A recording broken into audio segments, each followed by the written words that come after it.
안녕하세요, 불량TV입니다. 오늘 소개해드릴 팀은요, 2024-2025 시즌 압도적인 리그 성적을 거두고 챔피언스 리그에서 거함 리버풀을 격침시키며 첫 챔스 우승에 도전하고 있는 파리 생제르맹의 베스트 11을 선정하였습니다. 첫 번째 골키퍼에는 돈나룸마입니다. 2021년 AC 밀란과 재계약 협상에서 연봉 110억을 원했던 돈나룸마는 결국 구단 측이 거절하자 연봉 2배를 제시한 파리와 계약을 하기에 이릅니다. 파리에서 연봉 190억, 보너스 80억을 수령 중인 돈나룸마는 17살 때부터 빅리그 정상급 골키퍼로 활약을 시작을 했고 여전히 그의 나이는 26살로 10년 가까이 최고의 활약을 유지 중입니다. 파리에선 4시즌째 활약 중인데 파리에게 7개의 우승 트로피를 안겼고 그는 합류 이후 파리를 리그 3연속 우승으로 이끌었습니다. 챔스에서 고점과 저점 차이가 큰 돈나룸마는 2025년 리버풀과 경기에서 후반전 세트피스를 모조리 펀칭으로 쳐내는 선방을 보였습니다. 돈나룸마는 앞으로 계약 기간이 1년 남짓 남았습니다. 재계약을 하기 앞서 현재 팀 내 고액 연봉자로 주급을 많이 받고 있는 그가 얼마를 더 원하냐에 따라서 잔류와 이적이 결정될 것입니다. 왼쪽 풀백에는 누누 멘데스입니다. 유럽 최고의 레프트백 중 한 명인 누누 멘데스는 2025년 챔스 리버풀전에서 모하메드 살라를 꽁꽁 묶어서 승리의 중요한 주축이 되었습니다. 지난 시즌까지만 해도 대인 수비가 약해 라민 야말에게 크게 당했던 누누 멘데스가 올 시즌 수비적인 면에서 업그레이드가 되어서 돌아왔습니다. 물론 야말이 인터뷰에서 상대해본 풀백 중 최고 수준이라고 말하긴 했죠. 빠른 스피드와 준수한 수비력까지 겸한 누누는 아직 2002년생이라는 젊은 나이에 공격력이 수비보다 더 돋보이는 선수인데 한편으론 햄스트링 부상 위험도를 안고 있는 부담도 있습니다. 2023년 10개월짜리 파열 부상으로 크게 유리화되는 게 아니냐는 우려가 있었지만 올 시즌 에니케 감독은 주기적으로 누누에게 휴식 시간을 부여하며 로테이션을 돌렸습니다. 챔스 같은 큰 경기엔 모두 나와 좌풀백으로 활약했고 부상 한 번 없이 시즌을 소화 중입니다. 맨유 이적설이 있었지만 2025년 2월 재계약을 맺어 2029년까지 파리 선수로 남을 수 있게 되었습니다. 오른쪽 풀백에는 아슈라프 하키미입니다. 파리가 유럽 최강의 풀백 라인을 갖추었다는 평을 받는 이유 중 하나가 바로 하키미의 존재.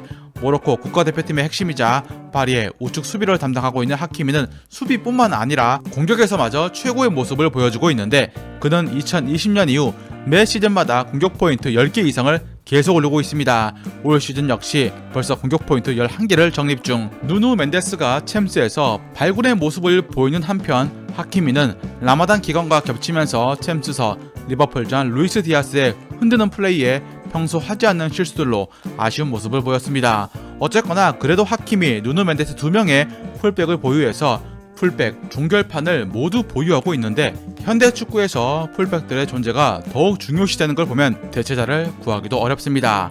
하키미의 백업으로는 파리 유스에서 키운 2006년생 요람 자그가 있지만 하키미 백업으로 뛰기에는 기량이 아쉽다는 평이 많습니다. 현재 파리 19세 이하 팀에서 충격적인 월반을 하며 뛰고 있는 16살의 데이비드 볼리가 차기 하키미 백업으로 올라올 가능성이 있습니다. 첫 번째 센터백엔 마르키뇨스입니다. 파리에 2013년 온 이후 벌써 12년이 된 마르키뇨스는 파리 구단이 영입 당시 파리 수비의 미래로 생각하며 데려왔습니다. 브라질 수비수 특유의 빠른 발과 발재간을 지녀 513억을 당시 19살 선수에게 지불하는 과감함을 선보였는데 파리는 전 시즌부터 질라탄, 베라티, 베컴을 데려온 데 이어서 슈퍼 유망주급의 마르키뇨스까지 품은 것이었습니다. 티아고 실바, 다비드 루이스 때문에 백업이었지만 마르키뇨스는 투엘 감독을 만난 후 2018년부터 정상급 수비수로 발전했고 2019년 브라질의 코파 대회 주전으로 메이저 대회에 참가했습니다. 파리에서 벌써 470경기를 넘게 뛰며 팀 내 최고 고참이 된 그는 지난 시즌 아킬레스건 부상으로 인해서 주춤했지만 다시 올 시즌 주전으로 맹활약하고 있습니다. 다만 우측 센터백 영입이 없었기 때문에 베랄도나 리카가 백업으로 뛰기에는 부담이 있습니다. 두 번째 센터백엔 윌리엄 파초입니다. 2024년 여름 파리는 독일 프랑크푸르트로부터 2001년생 에콰도르 센터백 윌리엄 파초를 옵션 포함 712억에 영입을 합니다. 물론 비싸다는 말들이 나오긴 했지만 다른 빅클럽들도 900억씩 장전을 했기 때문에 그렇게까지 오버페이는 아니었습니다. 파리는 리카, 킴펜베, 베랄도의 파초까지 왼발 센터백만 4명을 보유하게 되었는데 전 시즌 거의 못 뛴 킴펜베를 제외하면 3명이었고 리카는 유리번 문제, 베랄도는 새가슴 이슈가 있었기 때문에 파초의 센터백 경쟁은 나름 할만한 상황이었습니다. 그리고 실제로 파초는 파리 수비진 중 가장 많은 출장 시간을 보내면서 성공적인 주전으로 입지를 다졌습니다. 나이도 이제 불과 만 24세로 뛰어난 패스 정확도가 장점이고 수비 뒷공간 커버, 높은 축구 지능으로 뭘 시켜도 잘하는 유형의 국밥형 수비수라고 할 수 있습니다. 첫 번째 미드필더엔 비티냐입니다. 파리에서 가장 축구를 잘하는 선수가 누구냐라고 한다면 단연 비티냐라고 할 수 있습니다. 고점도 높지만 저점도 높은 선수여서 기복이 적고 볼을 유리하게 잘 다뤄서 동료들에게 최적의 패스를 제공을 합니다. 파리가 이전 미드필더였던 마르코 베라티의 후계자라고 할 만큼 뛰어난데 베라티가 신체적인 약점을 가졌던 것처럼 비티냐도 172cm로 큰 선수는 아니지만 오른반 탈압박, 수비 커버에 슈팅력도 상당히 좋습니다. 황인범의 상위 버전이라고도 할 수 있는데 포르투갈 국대에서도 비티냐는 부페와 함께 중요한 중원 자원이기도 합니다. 따라서 파리뿐만 아니라 여러 빅클럽의 감독들이 좋아할 수밖에 없는 유형이죠.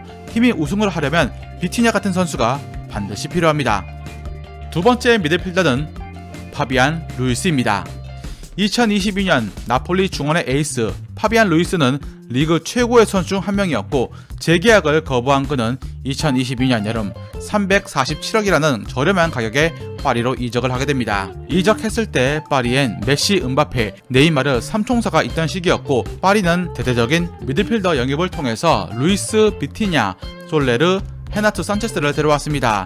전 시즌 바이날돔 에레라, 이드리사 게에라는 처참한 미들진에서 대격변을 맞이한 것입니다. 포체티노 감독 아래에선 백스리 전술에 적응 못해 헤맸고 엔리케 감독과도 처음엔 전술 궁합이 좋지 못했습니다. 그러나 점차 주전 경쟁에서 입지를 넓혀 우가르테를 밀어냈고 비티냐, 주앙 네베스가 피지컬이 작은 걸 커버하는 역할로 중원에 높이를 더해 주었습니다. 엔리케 감독도 스페인 국대 감독 시절 루이스를 월드컵에 뽑지 않을 정도로 선호하지 않았지만 이젠 루이스는 챔스 매 경기에 모두 투입되며 에메리, 이강인을 벤치로 밀어냈습니다.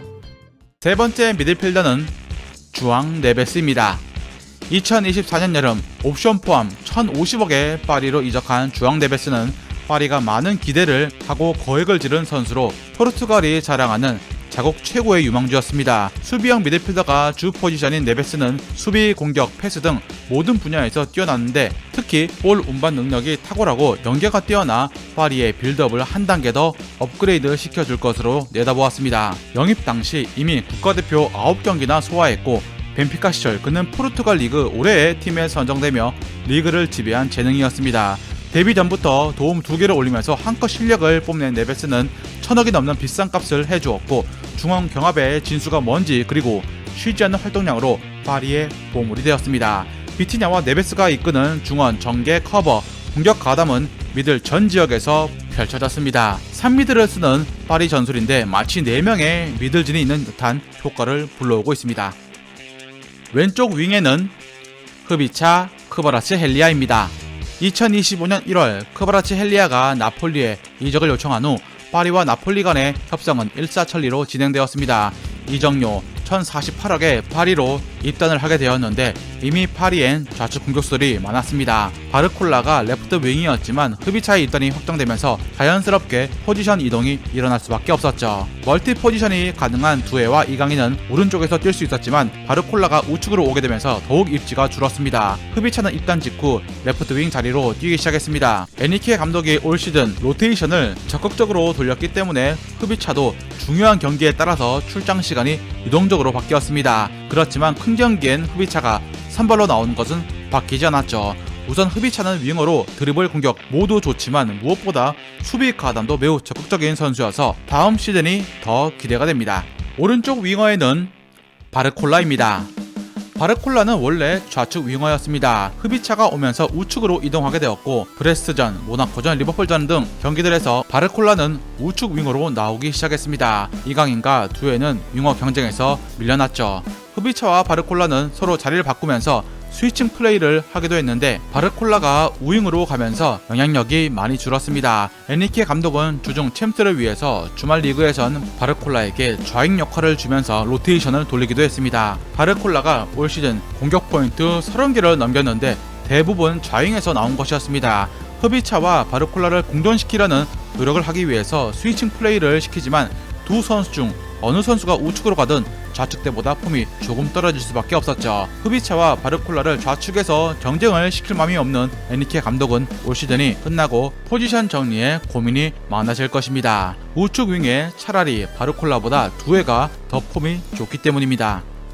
마지막 원톱 공격수에는 우스망 덴벨레입니다. 수많은 감독들이 그를 조련하고자 했지만 우스망 덴벨레를 기다리기는 쉽지 않았습니다. 루이스 엔리케 감독은 2023년 파리로 와서 덴벨레를 우측 윙에 위치시켜 음바페의 조력자로 처음 썼고 올 시즌 음바페가 레알 마드리드로 떠나자 파리의 강력한 창 역할을 덴벨레가 물려받게 되었습니다. 음바페의 빈자리가 생기면서 우려가 컸지만 오히려 파리는 더 단단한 팀으로 변모했습니다. 덴벨레는 아쉬운 결정력을 보이며 많은 득점을 만들지 못했지만 리그왕 15라운드부터 불음 내뿜기 시작했습니다. 25라운드까지 경기 중 단 한 경기만 제외하고 모두 득점에 성공해 물오른 득점력을 자랑하고 있습니다. 엔리케 감독의 덴벨레 가짜 9번 기용이 통했고 우측 윙어였던 덴벨레는 무한히 하무스를 잊게 만드는 위협적인 장면을 자주 만들어냈습니다. 챔스 역시 토너먼트 행위에 걸린 중요했던 맨시티 슈투트가르트전 득점을 뽑는 데 이어서 리버풀전 천금 같은 골을 기록했습니다. 과거 영혼 빠진 것 같은 눈빛도 이젠 초롱초롱한 눈으로 변했습니다. 뛰어난 발밑, 양발잡이, 엄청난 스피드 등 가진 툴이 많았던 덴벨레가 엔리케 감독의 조련과 관리 아래 제2의 전성기가 도래하고 있습니다. 즐겁게 보셨다면 구독과 좋아요 클릭을 부탁드립니다.